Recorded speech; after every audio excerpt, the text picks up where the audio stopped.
So this is my pocket litter. So I've got several different things here, but I'll first start with the small things. So first off, I've got two original hankies from the war. You basically just blow your nose on these. It saves you having to wipe it on your sleeve or hand or whatever. Got some interesting blotches here, possibly blood, possibly just rust. Whatever. This is an original khaki style one. Because my gran was in the WAF at the end of the war, she said that she saw one of them. Well, they had them, and here is another one of those as well. It's quite interesting. I think that's just a nosebleed or something from the person who had it before me. So, yeah, there it is. These came in my RAF uniform I got for a £5. It included the hankies and a whole load of socks and a whole load of gloves and the belt and these hankies. So I originally wasn't ever going to start RAF, and I saw that and I was like, why not? So I started RAF collecting. Anyway, this is the same sort of thing would have been used for army. So off that next thing. I told you before that I would go on to this, probably in another part. So this is called the GSTP, or General Service Timepiece. There's the back of it. It's got the broad arrow. It's got the markings. I believe that means it's 1939 or 1941 serial number. I'm not sure. So yeah, it's got, the reason why it's got funny coloured face is because it would originally have been painted with fluorescent paint, which would make it glow in the dark and be pure white when it's not dark, and that has obviously gone, and unfortunately it's gone like that.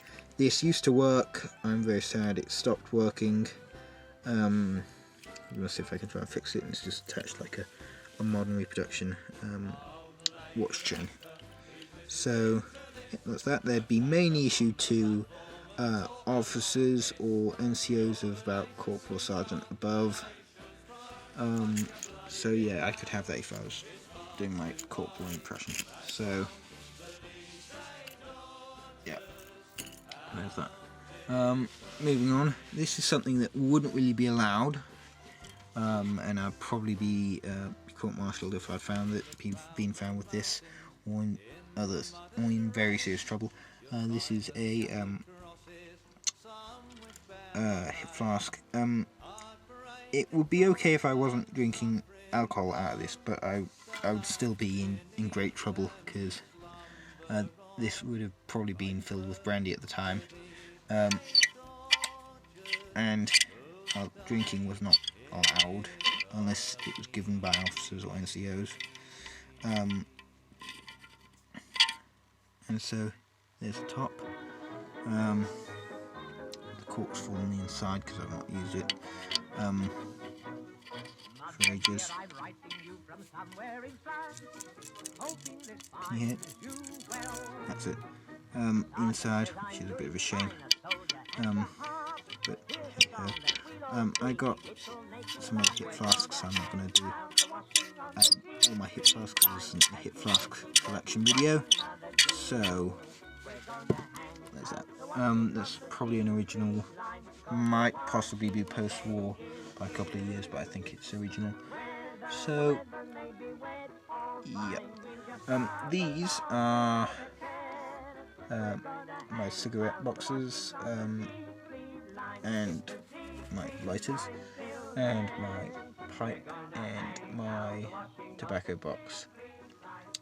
So yeah, this isn't really my entire collection because I got lots more, but this is just like some of the examples that they'd have. So back then, lots and lots and lots and lots and lots of people smoked. I'm going to get away from saying everyone smoked, because that's not correct, because there would have been some people that didn't smoke.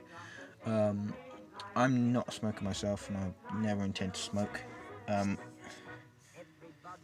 But I just like collecting the info of it, because it was kind of like a daily thing of a life back then, to kind of cope with the stress and all that. So first off, I've got a lighter here,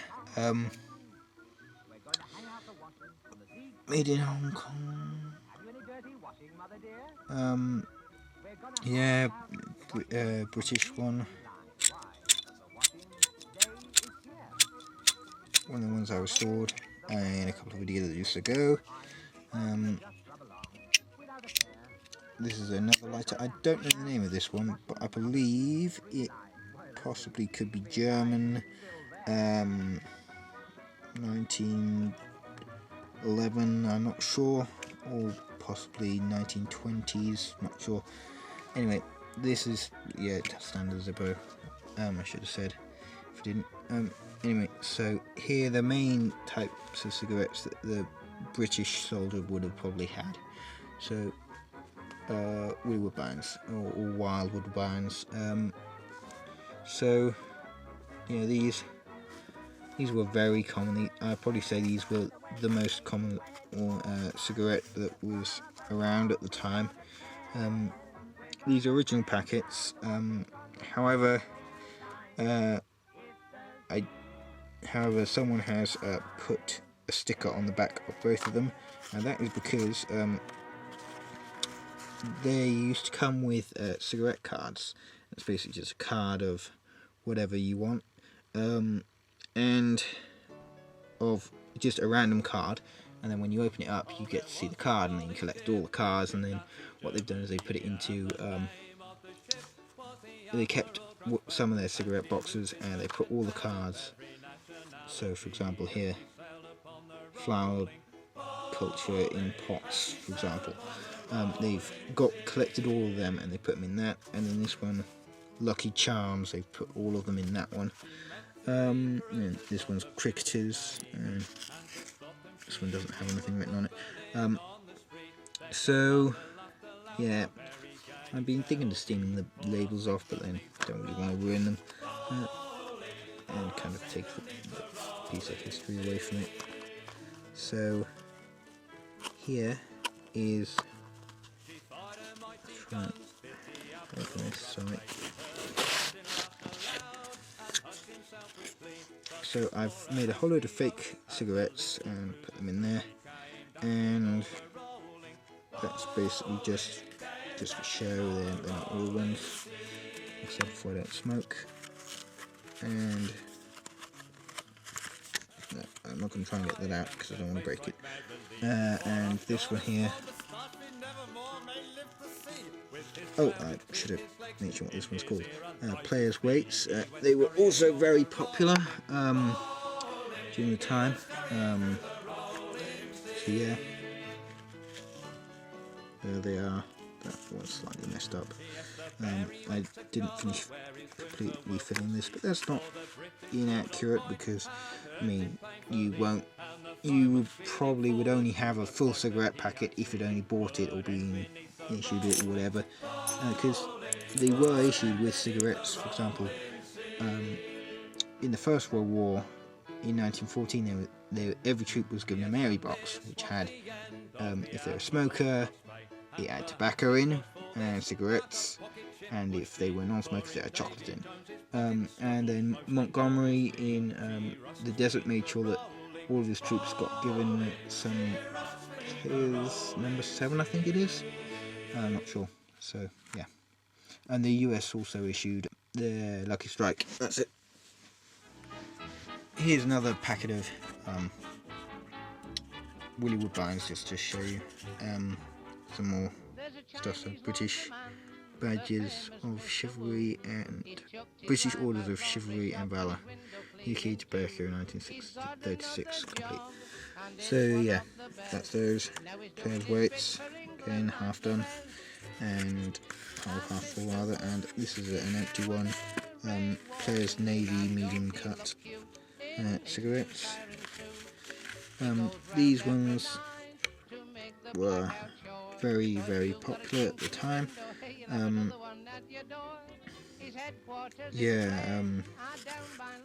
That's it really. Oh wait, yeah, I've got something on the side. Birds and their young, 1938 to 46. So, yeah. What's that? And then finally, there's Player's medium navy cut. And it's in the original tin here, and inside that one of my friends, Ziggy Boom, made me this, and so yeah, it's basically a replica packet of the tobacco that will be in one of these or issued. So yeah, I'm not going to take it out. It's basically just a tea bag which has been wrapped in the right wrappings, but yeah, it's made a mess on my carpet. And so here's my pipe. Yeah, pipes would be smoked as well, but and they were preferred because with cigarettes, when you're smoking a cigarette, I'll just try and show you. One of these.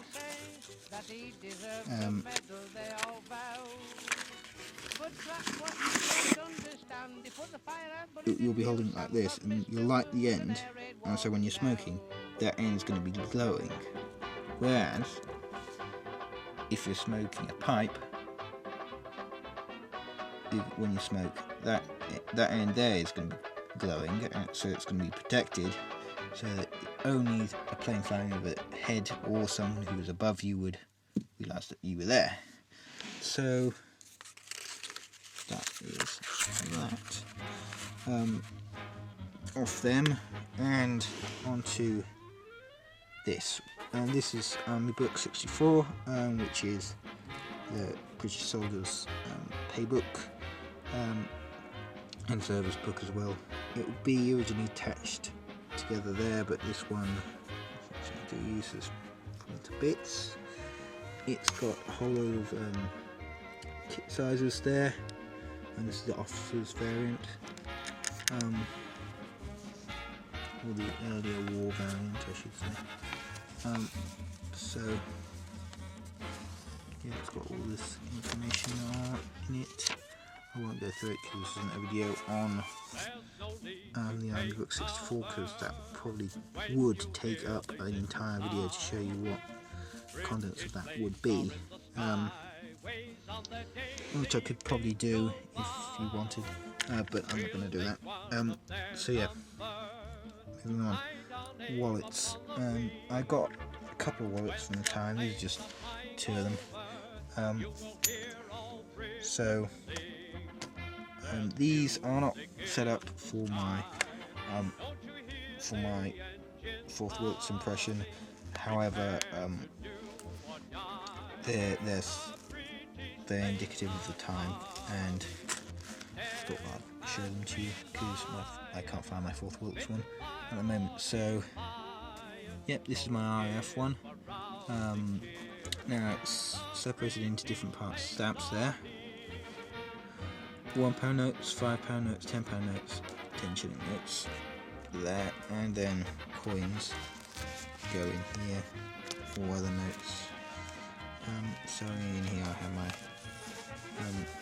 leave pass, RF leave pass, and then I also have my RF paybook and the deactivation certificates and photographs. So yeah, some photos and a postcard. And so here I have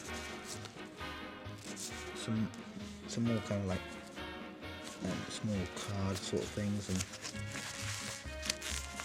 in here these are not full size, they are half size, or I think they're third size actually of the original ones. tension notes. So yeah, and then I got in here £10 notes, wrong size again, and then here £5 notes, again wrong size, and £1, no, £1 notes, yeah, £1 notes. So yeah, that's that really. Next one, stamps in there, business cards there. This is my home guard one, so it's kind of like a civilian one as well. Ration book there, and got fake ID card,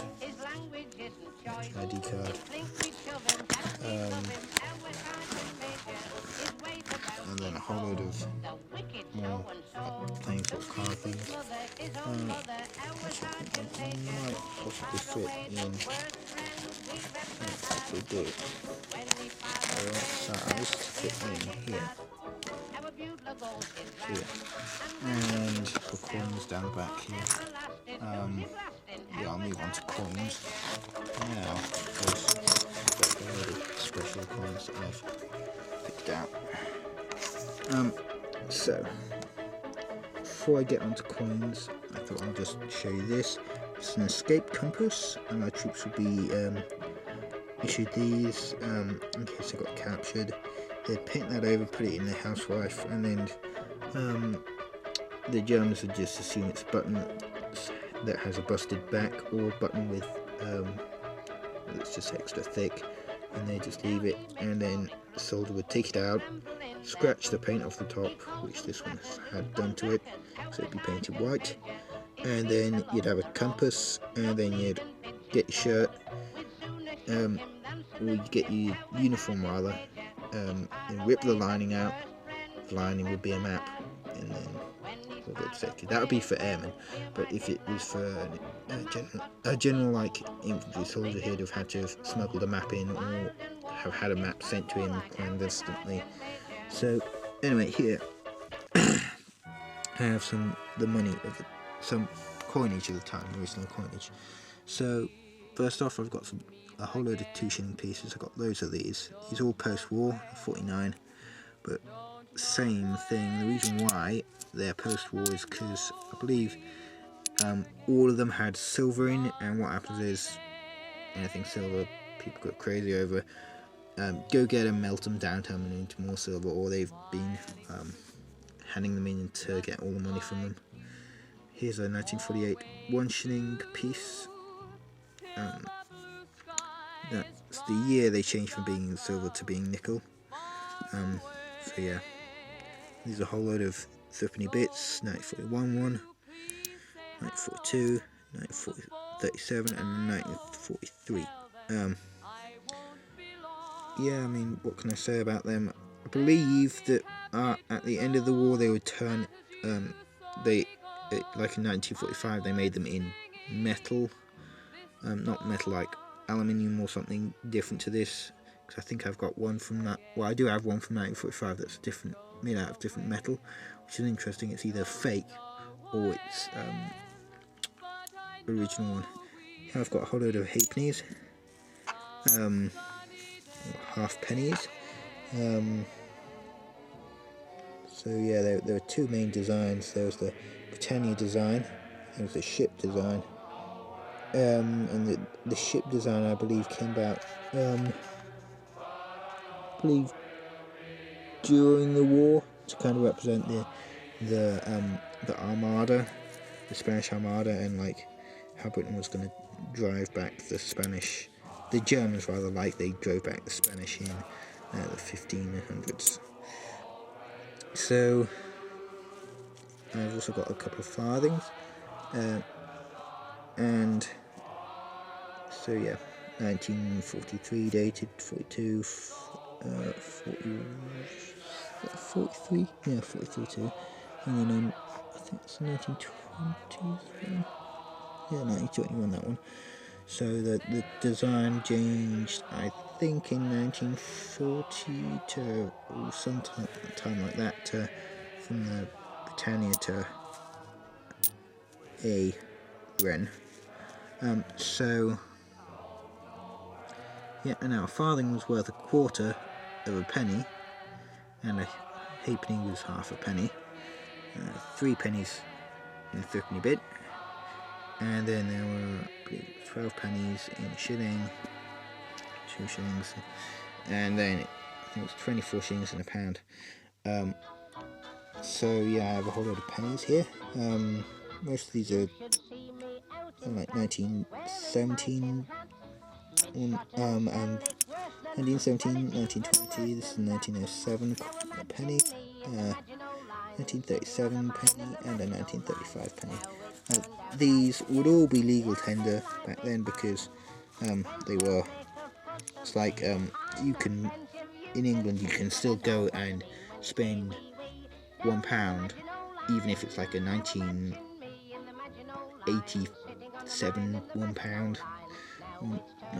Yeah, 1980s or 90s pound coin, whatever, because it's still legal, but can't do it with the 1970s because they're not. So here I got 2 rather interesting coins. So first off, I have this. This is a 1935 dated penny, and what's happened with it is it looks like it's either saved someone's life, been bent by being driven over, or it's been whacked with like a butt of a rifle or something. I don't know. I'd like to say it saved someone's life, but I can't prove that. So yeah, whatever it was pretty damn hard that they managed to do that mark to it. And I also have a 1945 dated halfpenny, which something similar looks like it's happened to, always happened to it. Looks like managed to kind of catch or graze a bullet has grazed it or something. Hopefully that's best scenario. Worst scenario, it's probably just some kid's been messing around with a halfpenny at the time and has bent it. Same with that one. But anyway, yeah, just some coins and some info on them. Sorry this video has been a bit longer than I thought. Sorry about the series. I mean, it's kind of been a bit messed up. Bits have been delayed because I've been on holiday, and so I've been away from my collection, so I couldn't do any videos on it whilst I was there. And also the fact that I accidentally deleted half of my the series on it. So yeah, I mean, this is basically the end of the series.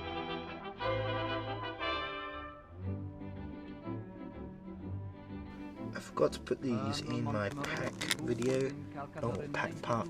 So yep, these are just 2 ration tins. So these are C rations and B rations, British, and kind of one might be American, I'm not sure. Anyway, this is, yeah, so yeah, these original 43 dated, I think, not sure. Anyway, so yeah, this just had crackers, cocoa, and the beverage powder, basically Polymer's tea, and this is peanut butter put on the crackers, or if you're lucky, bread if you manage to steal it. So yeah, I just want to say a big shout out to Airborne Infantry 999, as he's the guy who requested me to do this series, and I should have really done a series about this ages ago. So yeah, comment, subscribe, bye. This is not the end. It is not even the beginning of the end. But it is perhaps the end of the beginning.